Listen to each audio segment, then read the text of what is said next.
ลวงทันทีเลยมาแต่แคมปิ้งบ่ค่อยสบายปานใด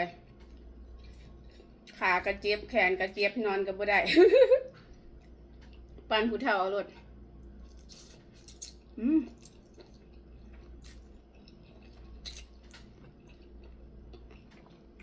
มาเคยนำกันเด้อชอบ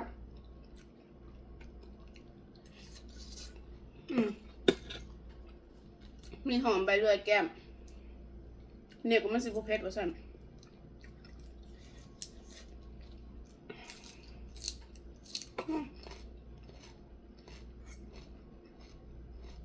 ชอบ